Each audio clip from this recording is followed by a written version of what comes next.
very important skill in Illustrator, and that is how to layer and how to trace.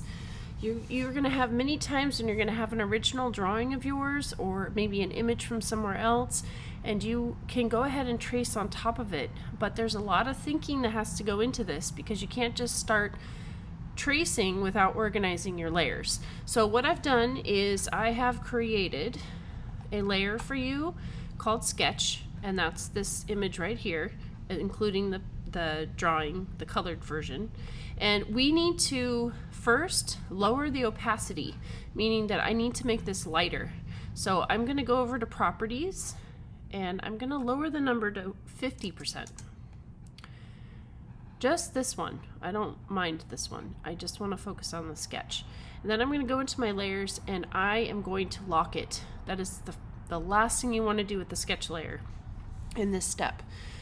Because you don't want to put any of your drawings inside of this layer. And you'll know that you did by accident when you go to turn it off and everything goes away.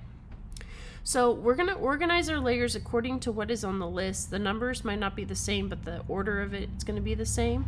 We're going to start from the top and go all the way to the bottom.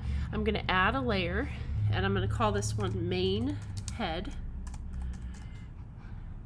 Add another layer. Call this Ears. We'll call this one Cheeks, and then Eyes. I have actually made you the mouth and the lip and nose layer just because it's just the skills are something I don't want you to have to focus on for this assignment. So go ahead and just keep them off, but they are there when you're ready to turn them on.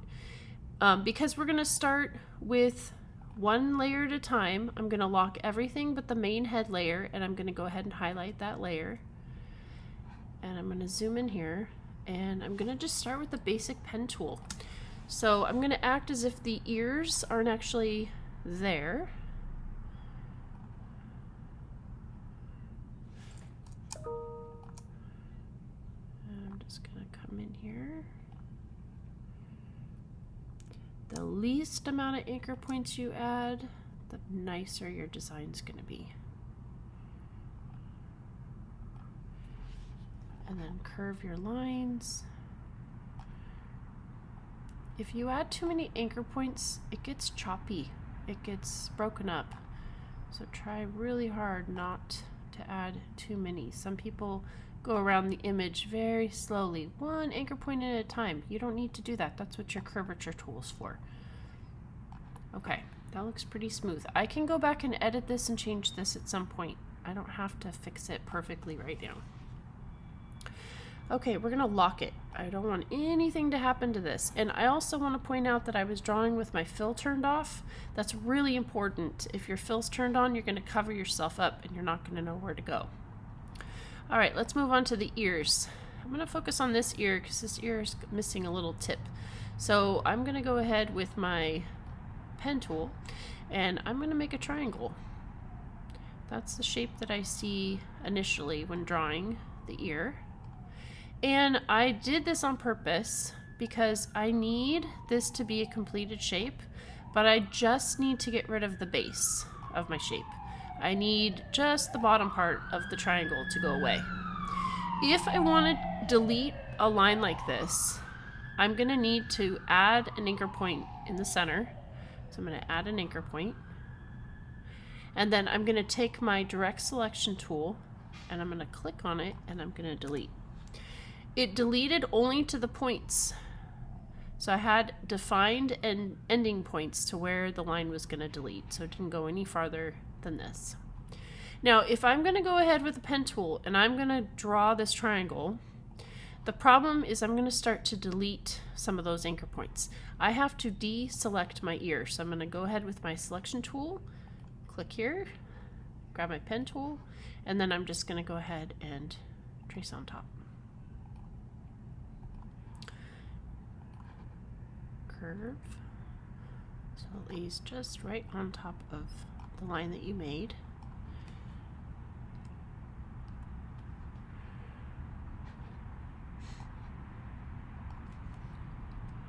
Now what I just did was I used my white arrow to click on an anchor point, and then I used my arrow keys on my keyboard to go up and down. Sometimes the mouse doesn't get everything precisely where I want it to go, so using your arrow key can actually allow you to take an anchor point by itself and go up and down. Or an object, but in this case I just wanted that one anchor point. Alright. Now, this came out really nice and I like it, and there's no way I'm going to redraw it. So, and I also don't want to make it look different. So I'm going to go ahead with my selection tool and select the entire ear. I'm going to do something hopefully you've been practicing, which is to reflect.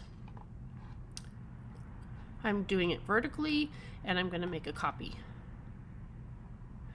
I'm going to drag it across holding my shift key so it stays pretty even. I'm going to go ahead and drop it down. Lock that layer and move on to the cheeks. I'm going to zoom in here because there's an edge that I really want to pay attention to while drawing. And I'm going to grab my pen tool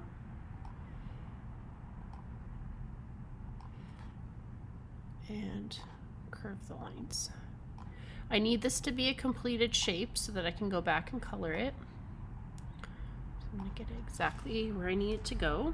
And then again, I'm not going to create this again. Why do that? I just spent the time making it, so I'm going to go ahead and reflect it. I use this tool a lot because you don't want to have to redo things if you don't need to. I hit copy, and then I'm going to send this over to the other side. And for some reason this side is not as symmetrical, so that's a good example of coming in, grabbing that white arrow, and then just clicking on that one anchor point and doing some slight adjustments.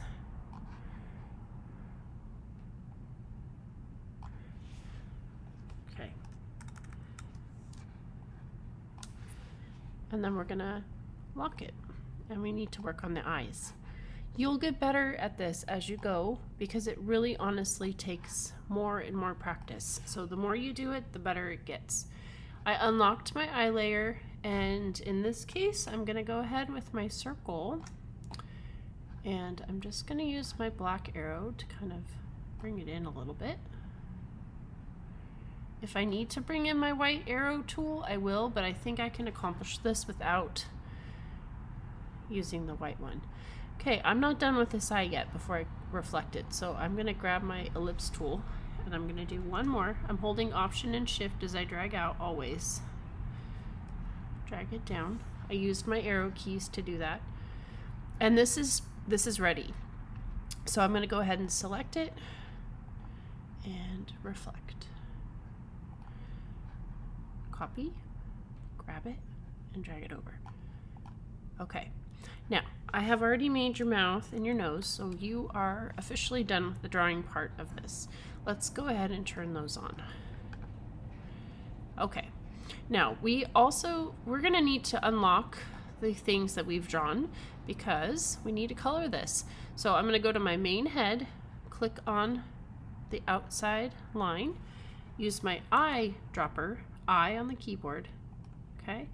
Now, I'm lazy, I don't want to go to my toolbar, so I'm going to hit V on my keyboard, and I'm going to go to the ears. I'm going to hold Shift and select both of them. Just the yellow parts. I, drop. V, select. Shift, select again. I never have had to go to the toolbar yet. Okay. V, cheeks. Shift, select both. I, come up, grab the red. V, Shift, I, black. V, select, hold Shift, I for eyedropper, and select the white. Now the only thing is I need a black stroke on everything. So the mouth and the lips are already locked, so I'm just going to draw a selection across there here, go to my stroke, and just make it black. I think we're pretty good with a 1-point stroke. Kirby or some other characters have a thicker stroke, but this one is thin enough. It matches with the drawing. And then this is the beautiful part. You lock everything and then just turn off your sketch and you're left with your Pokemon. This is ready to turn in, so I'm going to file Save As and then save. I'm not going to because I already have it saved, and then you'll go ahead and file Export, Export As, save it to your Creative Cloud files, and then you turn it in on Canvas.